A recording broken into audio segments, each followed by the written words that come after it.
Hi ನಮಸ್ಕಾರ ಎಲ್ರಿಗೂ welcome back to another vlog. ಇವತ್ತು ನಾನು ವೆಜಿಟೇಬಲ್ನ ಬಳಸ್ಕೊಂಡು ರವೆ ರೊಟ್ಟಿ ಮಾಡ್ತಾಯಿದ್ದೀನಿ. ತುಂಬ ಟೇಸ್ಟಿಯಾಗಿ ಬರುತ್ತೆ. ಈ ರೆಸಿಪಿನ ಒಂದ್ಸಲ ಟ್ರೈ ಮಾಡಿ ಹೇಗಿರುತ್ತೆ ಅಂತ ಕಮೆಂಟಲ್ಲಿ ತಿಳಿಸಿ. ಮೊದಲಿಗೆ ನಾನು ಬಾಣಲಿ ಬಿಸಿಗಿಟ್ಕೊತಾ ಇದ್ದೀನಿ.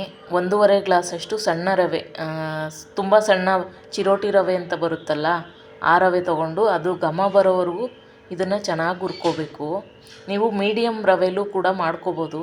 ಇದನ್ನು ರವೆ ಹುರ್ಕೊಳ್ಳೋದ್ರಿಂದ ರೊಟ್ಟಿ ಸಾಫ್ಟಾಗಿ ಬರ್ತವೆ ಮತ್ತು ಟೇಸ್ಟು ಕೂಡ ಡಿಫ್ರೆಂಟಾಗಿರುತ್ತೆ.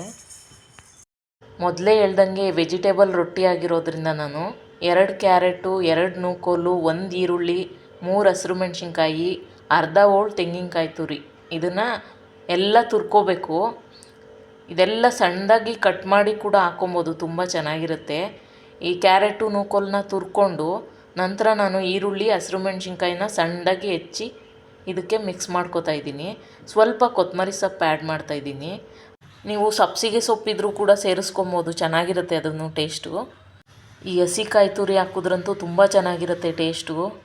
ಇವಾಗ ನಾನು ಎಲ್ಲ ಮಿಕ್ಸ್ ಮಾಡ್ಕೋತಾ ಇದ್ದೀನಿ. ಮೊದಲಿಗೆ ಹುರಿದಿರೋ ರವೆ ಹಾಕ್ಕೊಂಡೆ, ನಂತರ ತುರಿದಿರೋ ನೂಕೋಲು, ಕ್ಯಾರೆಟು, ಹಚ್ಚಿಟ್ಕೊಂಡಿರೋ ಈರುಳ್ಳಿ, ಹಸಿರು ಮೆಣಸಿನ್ಕಾಯಿ, ಕೊತ್ತಂಬರಿ ಸೊಪ್ಪು, ತುರಿದಿಟ್ಕೊಂಡಿರೋ ಕಾಯಿ ತುರಿ, ಹಸಿ ಕಾಯಿ ತುರಿನ ಸೇರಿಸ್ಕೊಂಡು ಇದಕ್ಕೆ ರುಚಿಗೆ ತಕ್ಕಷ್ಟು ಉಪ್ಪನ್ನು ಸೇರಿಸ್ಕೊಂಡು ಮೊದಲಿಗೆ ನಾನು ನೀರು ಹಾಕ್ಕೊಳ್ದಿರೋ ಒಂದು ಸಲ ಎಲ್ಲ ಮಿಕ್ಸ್ ಮಾಡಿಕೊಂಡೆ. ಇದಕ್ಕೆ ನೀವು ಇನ್ನೂ ಬೇರೆ ಬೇರೆ ರೀತಿ ತರಕಾರಿ ಕೂಡ ಬಳಸ್ಕೊಬೋದು, ಅದು ಚೆನ್ನಾಗಿರುತ್ತೆ. ಇವಾಗ ನಾನು ಇದಕ್ಕೆ ಸ್ವಲ್ಪ ಸ್ವಲ್ಪ ನೀರು ಆ್ಯಡ್ ಮಾಡ್ಕೊತಾ ಕಲಿಸ್ಕೊತಾ ಇದ್ದೀನಿ. ರೊಟ್ಟಿ ಹಿಟ್ಟಿನ ಅದಕ್ಕೆ ಕಲಿಸ್ಕೋಬೇಕು. ಇದು 10 ನಿಮಿಷ ಮುಚ್ಚಿಟ್ಬಿಡೋಣ, ನೆನ್ಕೊಳ್ಳುತ್ತೆ. ಈ ರೊಟ್ಟಿಗೆ ನಾನು ಮೂಲಂಗಿ ಚಟ್ನಿ ಮಾಡ್ಕೋತಾ ಇದ್ದೀನಿ. ಮೂಲಂಗಿ ಯಾರು ತಿನ್ನೋದಿಲ್ಲ ಅವ್ರಿಗೆ ಈ ಥರ ತಿನ್ನಿಸ್ಬೋದು, ತುಂಬ ಚೆನ್ನಾಗಿರುತ್ತೆ ಟೇಸ್ಟು. ಮೂಲಂಗಿ ಚಟ್ನಿ ಅಂತ ಗೊತ್ತೇ ಆಗಲ್ಲ. ಇದಕ್ಕೆ ನಾನು 2 ಟೊಮೆಟೊ, 1 ಈರುಳ್ಳಿ, 1 ಬೆಳ್ಳುಳ್ಳಿ, ಹಸಿಮೆಣ್ಸಿನ್ಕಾಯಿ, ಒಣಮೆಣ್ಸಿನ್ಕಾಯಿ, ಬ್ಯಾಡಗೆ ಮೆಣಸಿನ್ಕಾಯಿ, ಸ್ವಲ್ಪ ಕೊತ್ತಂಬರಿ ಸೊಪ್ಪು, 1 ಸ್ಪೂನಷ್ಟು ಜೀರಿಗೆ ಇದನ್ನೆಲ್ಲ ಹಾಕ್ಕೊಂಡು ಹುರ್ಕೋತಾ ಇದ್ದೀನಿ. ಇದನ್ನೆಲ್ಲ 2 ಸ್ಪೂನ್ ಎಣ್ಣೆ ಹಾಕ್ಕೊಂಡು ಚೆನ್ನಾಗಿ ಬಾಡಿಸ್ಕೋಬೇಕು. ಇದ್ರ ಜೊತೆ ನಾನು 1 ಹಿಡಿಯಷ್ಟು ಕಡಲೆ ಬೀಜನ ಹುರಿದು ಸೇರಿಸ್ಕೋತಾ ಇದ್ದೀನಿ. ಇದನ್ನೆಲ್ಲ ಚೆನ್ನಾಗಿ ಫ್ರೈ ಮಾಡ್ಕೊಳ್ಳೋಣ.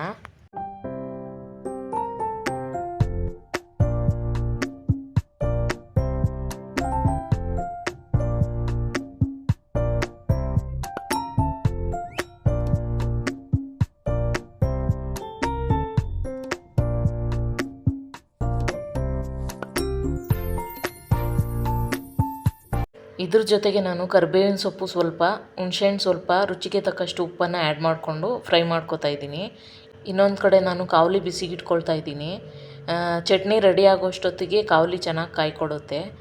ಇದ್ರ ಜೊತೆ ನಾನು ಹುರಿದಿರೋ ಕಡಲೆ ಬೀಜನ ಸೇರಿಸ್ಕೊಂಡು ಚೆನ್ನಾಗಿ ಮಿಕ್ಸ್ ಮಾಡಿಕೊಂಡೆ. ನೋಡಿ ಎಲ್ಲ ಚೆನ್ನಾಗಿ ಫ್ರೈ ಆಗಿದೆ. ನಾನು ಕಾವಲಿ ಬಿಸಿಯಾಗಿದೆಯಾ ಅಂತ ಚೆಕ್ ಮಾಡ್ತಾ ಇದ್ದೀನಿ, ಯಾಕೆಂದರೆ ಡೈರೆಕ್ಟಾಗಿ ನಾನು ಹಾಕ್ತೀನಲ್ವಾ, ಸ್ವಲ್ಪ ಬಿಸಿ ತಾಗಬೇಕು ಕೈಗೆ, ಆವಾಗ ಚೆನ್ನಾಗಿ ಬರುತ್ತೆ ರೊಟ್ಟಿ. ಹಾಕುವಾಗಂತೂ ಫುಲ್ಲು ಸಿಮ್ಮಲ್ಲಿ ಇಟ್ಕೊಂಡು ಹಾಕಬೇಕು, ನಂತರ ಮೀಡಿಯಮ್ ಫ್ಲೇಮ್ ಮಾಡಬೇಕು, ಆವಾಗ ಚೆನ್ನಾಗಿ ಬರ್ತವೆ ರೊಟ್ಟಿ. ಇವಾಗಿನ ಮಕ್ಕಳಿಗೆಲ್ಲ ತರಕಾರಿ ತಿನ್ನಿಸೋದು ತುಂಬಾ ಕಷ್ಟ. ಈ ಥರ ಮಾಡಿಕೊಡಿ, ಇಷ್ಟಪಟ್ಟು ತಿಂತಾರೆ. ಮೇಲೆ ತುಪ್ಪ ಸವರ್ಕೊಂಡು ತಿಂತಾಯಿದ್ರೆ ಸೈಡ್ಗೆ ಏನೂ ಬೇಕಾಗಿರಲ್ಲ, ಅಷ್ಟು ಚೆನ್ನಾಗಿರುತ್ತೆ. ಇವಾಗ ನಾನು ಫ್ರೈ ಮಾಡಿಟ್ಕೊಂಡಿದ್ದನ್ನೆಲ್ಲ ಮಿಕ್ಸಿ ಜಾರ್ಗೆ ಹಾಕ್ಕೊಂಡು ಇದನ್ನು ರುಬ್ಕೋತೀನಿ. ನೆಕ್ಸ್ಟು ಸಾಸಿವೆ ಕರಿಬೇವಿನ ಸೊಪ್ಪು ಹಾಕಿ ಒಗ್ಗರಣೆ ಮಾಡಿಕೊಂಡ್ರೆ ಚಟ್ನಿ ರೆಡಿ ಆಗಿಬಿಡುತ್ತೆ. ಇದು ಮೂಲಂಗಿ ಚಟ್ನಿ ಅಂತ ಗೊತ್ತೇ ಆಗಲ್ಲ, ಅಷ್ಟು ಚೆನ್ನಾಗಿರುತ್ತೆ ಟೇಸ್ಟು. ಲಾಸ್ಟ್ ಟೈಮ್ ಅಪ್ಲೋಡ್ ಮಾಡಿರೋ ವಿಡಿಯೋದಲ್ಲಿ ಸ್ವಲ್ಪ ನೆಗೆಟಿವ್ ಕಮೆಂಟ್ ಬಂತು. ಅವರು ನನ್ನ ಫ್ರೆಂಡೇನೆ, ಜಗದೀಶ್ ಅಂತ. ನೈಟಿಲಿ ಯಾಕೆ ಮಾಡ್ತೀರಾ ವೀಡಿಯೋಸ್ ಎಲ್ಲ, ಅದ್ರ ಬದಲಿಗೆ ಬೇರೆ ಡ್ರೆಸ್ ಇಲ್ವಾ, ಬೇರೆ ಡ್ರೆಸ್ಸಲ್ಲಿ ಹಾಕ್ಕೊಂಡು ಮಾಡಿ ಚೆನ್ನಾಗಿ ಓಡುತ್ತೆ ಅಂತ.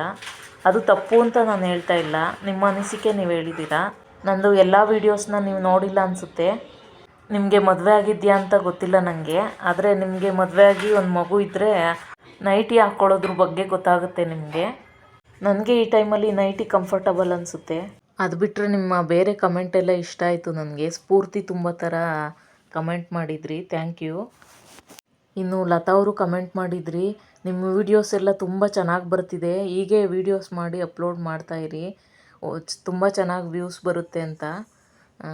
ಒಂಥರ ಅದು ಸ್ಫೂರ್ತಿದಾಯಕ ಅಂತಲೇ ಹೇಳ್ಬೋದು. ತುಂಬಾ ಇಷ್ಟ ಆಗೋಯ್ತು ನನಗೆ. ನಮ್ಮಂಥ ಹೊಸ ಯೂಟ್ಯೂಬರ್ಸ್ಗೆ ಈ ಥರ ಕಮೆಂಟ್ಗಳನ್ನೆಲ್ಲ ನೋಡಿದ್ರೆ ಮುಂದೆ ಹೊಸ ಹೊಸ ವೀಡಿಯೋಸ್ಗಳನ್ನ ಮಾಡೋದಕ್ಕೆ ಮೋಟಿವೇಶನ್ ಅಂತಲೇ ಹೇಳ್ಬೋದು. ಇವತ್ತಿನ ಈ ವಿಡಿಯೋ ಇಷ್ಟೇ. ಈ ವಿಡಿಯೋ ನಿಮ್ಗೇನಾದರೂ ಇಷ್ಟ ಆಗಿದ್ರೆ ಪ್ಲೀಸ್ ಲೈಕ್ ಮಾಡಿ, ಶೇರ್ ಮಾಡಿ, ಸಬ್ಸ್ಕ್ರೈಬ್ ಮಾಡಿ.